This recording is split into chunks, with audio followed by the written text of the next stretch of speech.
ನಮಸ್ಕಾರ ಸ್ನೇಹಿತರೆ, ಹೇಗಿದ್ದೀರಾ ಎಲ್ಲರೂ? ನಾನು ಕೂಡ ಚೆನ್ನಾಗಿದ್ದೀನಿ.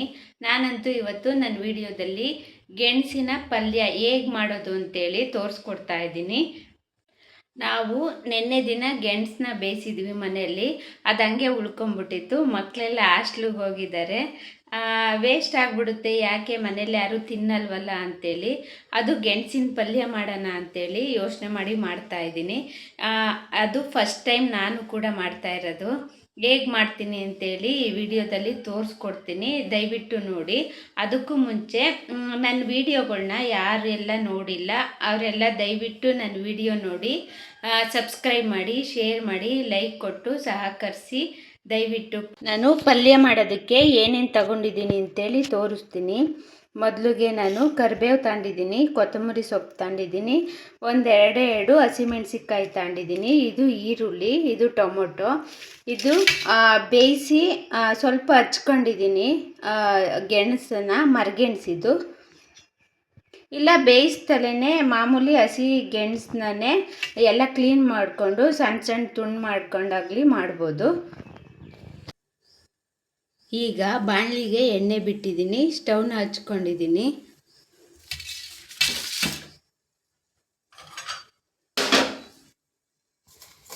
ಎಣ್ಣೆ ಕಾಯ್ದಿದೆ. ಈಗ ಸಾಸಿವೆ ಹಾಕ್ಕೊತೀನಿ.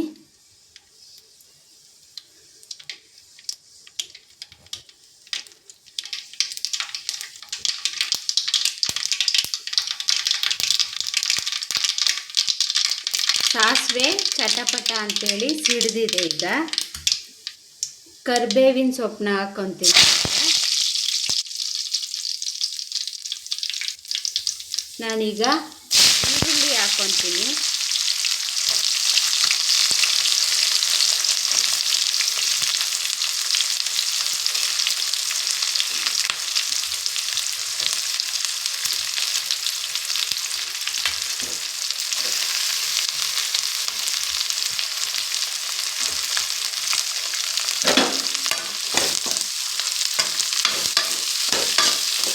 ಈರುಳ್ಳಿ ಸ್ವಲ್ಪ ಚೆನ್ನಾಗಿ ಫ್ರೈ ಆಗಲಿ.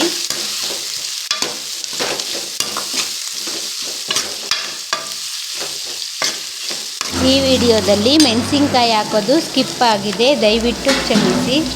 ಈಗ ಈರುಳ್ಳಿ ಫ್ರೈ ಆಗಿದೆ. ಈಗ ನಾನು ಟೊಮೊಟೊ ಹಾಕ್ಕೊತಾ ಇದ್ದೀನಿ.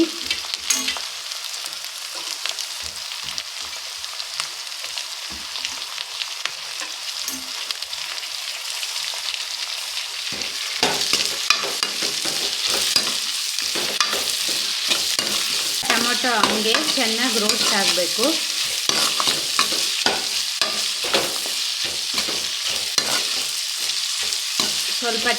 ಈಗ ನಾನು ಸ್ವಲ್ಪ ಉಪ್ಪನ್ನು ಹಾಕ್ಕೊತೀನಿ. ಸ್ವಲ್ಪ ಏನು ಇದಕ್ಕಾಗೋವಷ್ಟೇ ಹಾಕೋಣ.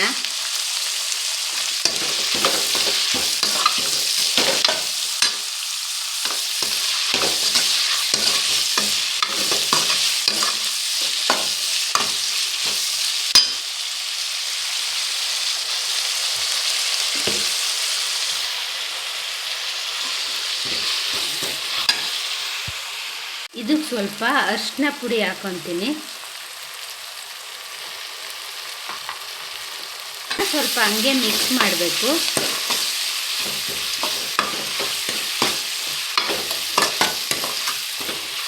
ಈಗ ಸ್ವಲ್ಪ ಖಾರದ ಪುಡಿ ಹಾಕಿದ್ದೀನಿ. ಇದಕ್ಕೆ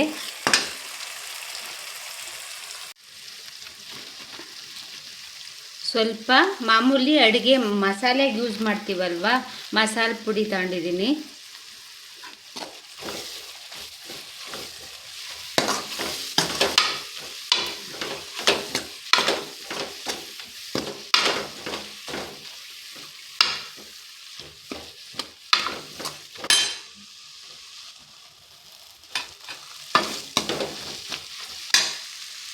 ಇದು ಈ ಥರ ತಳ ಬಿಡೋವಾಗ ನಾನು ಮರಗೆಣಸನ್ನ ಹಾಕ್ತೀನಿ.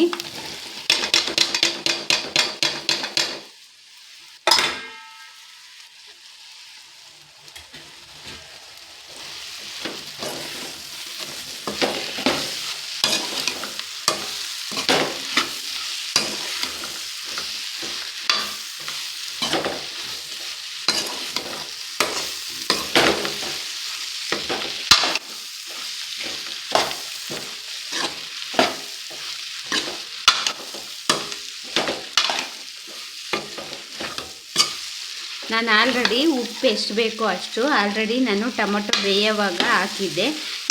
ಈಗ ನಾನು ಉಪ್ಪೇನು ಹಾಕೋದಿಲ್ಲ.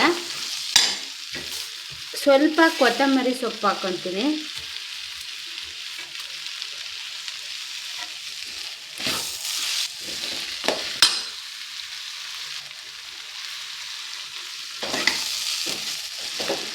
ಸ್ವಲ್ಪ ರೋಸ್ಟ್ ಆಗಲಿ ಇದು.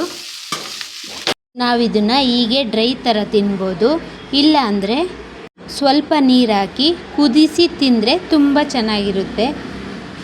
ಮರಗೆಣಸಿನ ಪಲ್ಯ ರೆಡಿಯಾಗಿದೆ. ಇದನ್ನು ಚಪಾತಿ ಜೊತೆಗೆ ತಿಂದರೆ ತುಂಬ ಚೆನ್ನಾಗಿರುತ್ತೆ. ನಾನಿನ್ನೂ ಚಪಾತಿ ಒಸ್ತಿಲ್ಲ, ಅದಕ್ಕೆ ನಾನು ಬರೀ ಪಲ್ಯ ಮಾತ್ರ ತೋರಿಸ್ತಾ ಇದ್ದೀನಿ.